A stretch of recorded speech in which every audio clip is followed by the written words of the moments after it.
Hi guys, मी बाळकृष्ण पाटील. तर स्वागत आहे तुमचं माझ्या बाळकृष्ण पाटील या चॅनलवर. तर मी आज तुमच्यासाठी अशी माहिती घेऊन येत आहे की तिथली माहिती चुकूनच यूट्यूबला वगैरे असेल. तर आपण जाणून घेणार आहोत धम्मवाहिनी विपासना सेंटर टिटवाळा. हे म्हणजे खूपच तिथे जाणारे लोक म्हणजे खूपच असे हिंमतवाले असतात. कोणी पण नाही जाऊ शकत, तुमच्या आमच्यासारखे तर बिलकुल जाऊ शकत नाही. तर आता माझा भाऊ कार्तिक पाटील हा तिकडे गेलाय, गेल्या 10 दिवस झाले तो तिकडे गेलेला आहे. तर तो आज तिकडनं सुटणार आहे, म्हणजे येणार आहे घरी. तर आम्ही त्याला आणायला चाललोय. तर आता तिकडचे खूप स्ट्रिक्ट नियम असतात, कोणाशी बोलायचं नाही, मोबाईल यूज करायचा नाही, कोणाकडे बघायचं पण नाही. तर हे बिलकुल आपण तर करू शकत नाही. आता त्याने केलंय कसं केलंय आता ते आपण त्याला तिकडे जाऊन विचारू आणि बघू. जर तिकडची आपल्याला चांगली माहिती देता येत असेल, तुम्हाला दाखवता येत असेल सगळं आपल्याला, आम्ही पण जाणून घ्यायचा प्रयत्न करतो तिकडे. जर घेता आला तर चांगली गोष्ट आहे, तुम्हाला पण काहीतरी नवीन बघायला भेटेल. हे आपलं इकडचं तिकडचं बघण्यापेक्षा ते खूप छान आहे. आणि तिकडे खरंच जाणं म्हणजे खूप हिमतीचं काम आहे, तुमच्या आमच्यासारखं कामच नाही आहे खरंच. तर तिकडे बघू, आपण तिकडे पोहोचू. तुम्हाला जायचं आता मी डोंबिवलीवरून कसं जायचं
शेवटी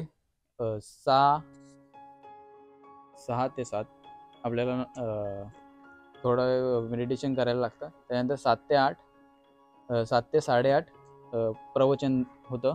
ते प्रवचन वगैरे कुठे होतं ते दाखवू शकशील तू? आता एंट्री तर नाही आहे तुम्हाला, बाहेर कोणालाच एंट्री नाही.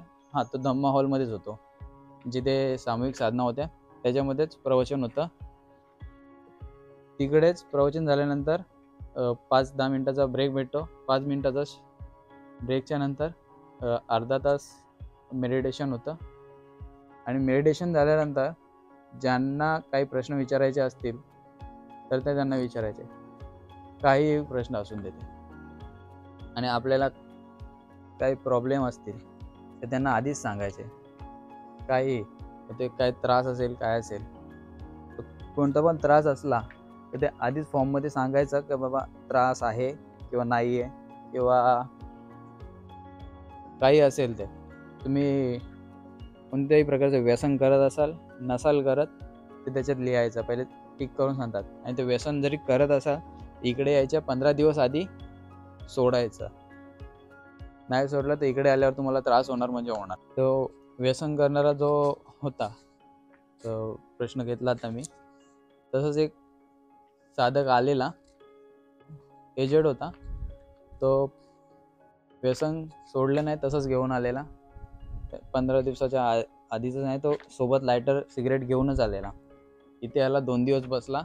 2 दिवसानंतर घरी, नाही 6व्या दिवशी घरी गेला. त्याला काहीतरी त्रास झाला, त्याला बसता आला नाही. तसंच अजून एक मुलगा होता, त्याला पण काहीतरी त्रास झाला, ते पोटदुखत होतं, त्याला राहायचं होतं, बिचाऱ्याला राहायला भेटलं नाही. त्याच्या घरातल्यांना बोलून त्याला पाठवलं घरी. कोणतंही व्यसन करत असेल तर त्याच्या आधी फक्त 15-20 दिवस आधी व्यसन सोडायला लागतो का? सोडायला लागतं, ते सोडायचंच.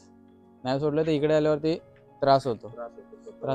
प्रत्येकालाच होतो असं नाही, पण होतो, शक्यतो होतो. झाला तर मग हे त्याला जिम्मेदार नाही. ते आपल्याला मध्ये घरी जायचं असेल तर मग नाही जाऊ कोणाला त्यांना काही त्रास होत असेल मग टीचरांशी बोलायचं. मग टीचरांनी सांगितलं तरच. आणि असं आपल्याला मध्येच 10 दिवसाचा कोर्स आपण जॉईन केलाय, सोडू शकत नाही. नाही, पहिल्याच दिवशी सांगतात तुम्हाला जायचं असेल, चालू व्हायच्या आधी निघून जा. तुम्ही पण जेव्हा मला सोडायला आल्या तेव्हा मला तिकडे स्टार्टिंगलाच मीटिंग घेतात आणि सांगतात इथे काय काय आहे, काय नाही आहे, आणि तुम्हाला असं तुम्हाला इथे हे करायला लागणार आहे, या टास्क येतील समोर, तुम्हाला निघायचं असेल निघून जाऊ शकता. हा पॅगोडा आहे. तिथे 108 शून्यागार आहेत. शून्यागार म्हणजे छोटे छोटे गुफा म्हणून बनवलेले आहेत. गुफा म्हणजे रूम आहेत त्या छोट्या छोट्या. ते प्रत्येकाला एक ओल्ड स्टुडंटला स्टार्टिंगला दुसऱ्याच दिवशी अलॉट करतात, आणि जे नवीन स्टुडंट असतात त्यांना 4थ्या ते 5व्या किंवा 6व्या दिवशी अलॉट करतात. छोटे छोटे 6x7चे रूम आहेत. त्याच्यामध्येच बसून एकटा पण पूर्वीच्या काळी साधू लोक जसे ऋषीमुनी जसे गुफेमध्ये साधना करायचे, मेडिटेशन करायचे, त्या प्रकारे आपण तिथे करू शकतो, पॅगोडामध्ये. आणि इथे इकडे जेंट्स आणि लेडीज दोघांची मिळून साधना होते, पण मध्ये पार्टिशन असतो. पुरुष स्त्रियांच्या ह्याच्यात जाऊ शकत नाही, आणि स्त्रिया पुरुषांच्या ह्याच्यात येऊ शकत नाही. टीचर पण नाही. प्रत्येकासाठी टीचर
जर आम्ही सेवेचा हे केलं तर निवेदन दिलं तर. हां, सेवेसाठी अप्लाय केलं तर आमच्या ह्याच्यावर पण लागेल. सेवा म्हणजे काय करायची, तर प्रत्येकाला जे नवीन जे आलेले आहेत किंवा जुने आहेत त्यांना काय मदत असेल, गरज असेल, काय माहिती पाहिजे असेल, ऐन टायमाला एकदम एमर्जन्सीमध्येच ते पण बोलायचं, नाही तर बोलायचं नाही.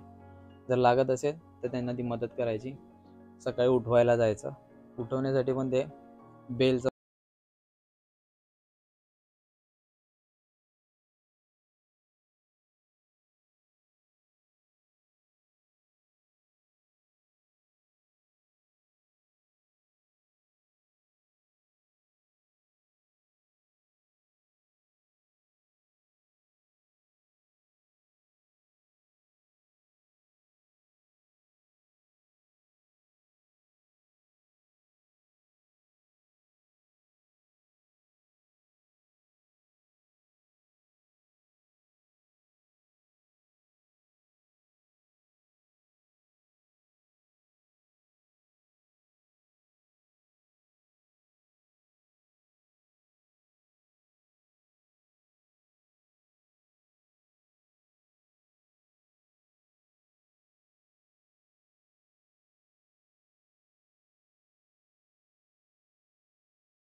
निघून यायचं.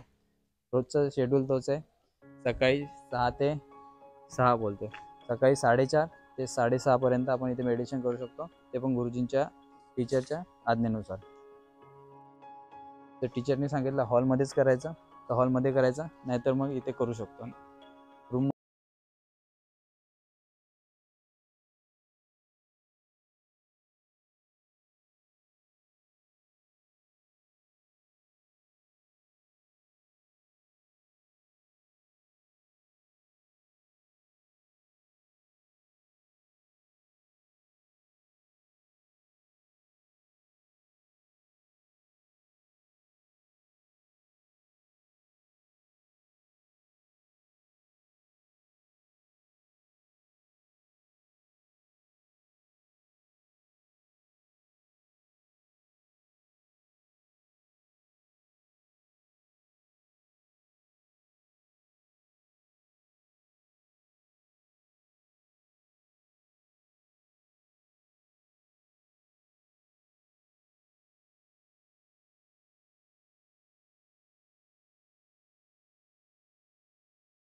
अडीच ते 3:30 ग्रुप मेडिटेशन असतो. तो तुम्हाला हॉलमध्येच करायचा आहे सर्वांच्या समोर, सर्वांसोबत आणि टीचर समोर असतात तेव्हा. सामूहिक साधनेमध्ये टीचर समोर असणार आहेत. मग 3:30 नंतर 5 ते 10 मिनिटाचा गॅप घ्यायचा, रेस्ट असते आणि परत सुरुवात करायची 5 वाजेपर्यंत. तो पण ग्रुप सिटिंग किंवा मेडिटेशन टीचर सांगतील त्या आज्ञेनुसार शून्यागारमध्ये किंवा हॉलमध्ये आपण करू शकतो. 5 वाजता नाश्त्याचा वेळ असतो. नवीन स्टुडंटसाठी नाश्ता असतो आणि ओल्ड स्टुडंट असतात, जुने साधक असतात, त्यांच्यासाठी फक्त निंबू पाणी. त्यांनी निंबू पाणीच प्यायचा. नवीन स्टुडंटसाठी थोडेसे मुरमुरे, चहा, बिस्किट भेटतात, दुसरं काही नाही. सकाळच्या नाश्त्याला तुम्हाला भरपूर काय मिळेल. त्यामध्ये तुम्हाला फ्रूट्स भेटतील, केळी, संत्री, अजून पोपई, कलिंगड आणि नाश्ता असतो काय पास्ता, कधी नूडल्स वगैरे काय असेल, पोहे वगैरे काही असेल ते. अजून काहीतरी गोड असतं गोड त्याच्यामध्ये. जवळजवळ कमीत कमी 6 ते 7 प्रकार रोजचे असतातच. कधी कधी असल्या तर 8-9 प्रकार पण असतात. त्याच्यामध्ये फाफडा वगैरे सगळं असतं. लसूण चिवडा प्रत्येक ठिकाणानुसार वेगळं आहे. इथे ते फाफडा वगैरे रोजच होतं कंटिन्यू. केळी, दूध भेटतं तुम्हाला, चहा भेटतो. दूध पण तुम्ही किती पाहिजे तेवढं घेऊ शकता. नाही सर, तर तुम्ही आपण 5 ते 5:30 नाश्ता झाला. त्यानंतर 5:30 ते 6 थोडासा ब्रेक भेटतो आपल्याला अर्धा तासाचा. मग ते 6 ते 7 परत ग्रुप सेटिंग असते. ते आपल्याला हॉलमध्येच करायची आहे. 7 ते 8:30 आपल्याला प्रवचन ऐकायचं असतं. गुरुजींचं प्रवचन ते कंपल्सरी आहे. त्यामध्ये सगळं हिंदी आणि इंग्लिशमध्ये दोन्ही भेटतं. इंग्लिशवाल्यांना वेगळं आहे, हिंदीवाल्यांना वेगळं आहे. प्रवचनमध्ये 7 ते 8:30 प्रवचन होतं किंवा मग ते 8:30 थोडंसं मध्ये आपल्याला 5 मिनिटाचा गॅप भेटतो. त्याच्यानंतर 8:30 ते 9 थोडंसं मेडिटेशन करायचं, 15-20 मिनिटाचा किंवा 30 मिनिटाचा मेडिटेशन असतं. मग त्यानंतर ज्यांना प्रश्न उत्तर काही विचारायचे असतील त्यांनी 9 ते 8:30 वाजेपर्यंत विचारू शकतो किंवा नसतील मग जाऊन रेस्ट करायचा, जाऊन झोपायचा आराम. लास्ट 9:30 वाजता रूमची लाईट बंद झाली पाहिजे. 9 ते 9:30 क्वेश्चन आन्सर सेशन असतो, प्रश्न उत्तर. ज्यांना टीचरांना प्रश्न उत्तर विचारायचे असेल त्यांनी थांबायचं, नसेल त्यांनी जाऊन आराम करू शकता. तर आता माझा एक प्रश्न असा होता की 24 तासामध्ये तुम्ही किती तास आराम करता आणि किती तास मेडिटेशन करता, किती तास एका जागेवर बसून राहता, ते सांग ना जरा मला. 24 तासामध्ये आम्हाला 6.5 तास फक्त आराम भेटतो.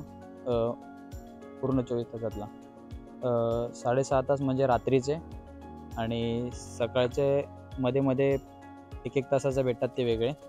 टोटल आम्ही 17 तास असे जागे असतो सकाळी उठल्यानंतर 4:30 ते रात्री 9 ते 9:30 वाजेपर्यंत.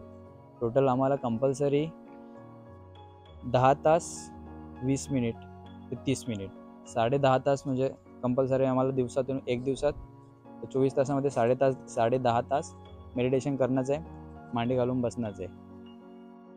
आपल्यावरती आहे मांडी घालायची की पाय दुखल्यावर थोडे हलवायचे की नाही हलवायचे, पण ते शक्यतो नाही हलवायचे.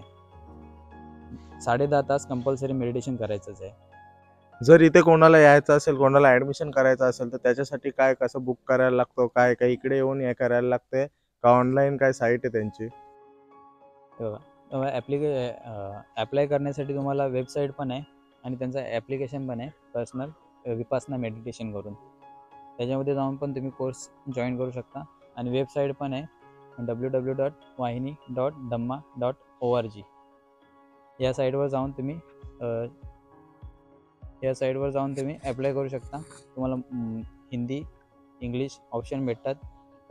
सेवा करायची आहे किंवा स्टुडंटसाठी जायचं आहे ते तुम्ही तिकडे आतमध्ये जाऊन तुम्ही चेक करून अप्लाय करू शकता.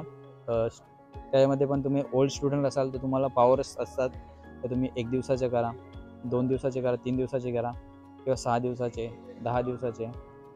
तर जर तुमचे 3 कोर्स झाले असतील तर तुम्ही जवळजवळ 30 दिवसाचा 22 दिवसाचा काहीतरी असतो.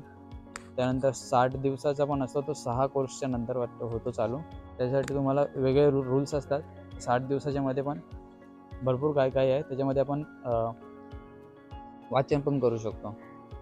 आता आपण नवीन किंवा ओल्ड असू तरी आपण वाचन काहीच करू शकत नाही, बुक नाही घेऊ शकत, काहीच नाही. त्याच्यासाठी रूल्स आहेत. आपण फक्त इथे मेडिटेशनच करायचं आणि आराम करायचा, बस. दुसरं काहीच नाही. जेवण, मेडिटेशन, आराम. आता व्हिडिओ संपवता तुम्हाला एक अजून माहिती देतो. इथे तुम्ही झाडं पाहू शकता. फळांची पण झाडं भरपूर आहेत, फुलांची पण आहेत. कोणत्या पण झाडाला तुम्ही कोणत्या पण प्राण्याला, किड्याला हात लावू शकत नाही, स्पर्श करू शकत नाही.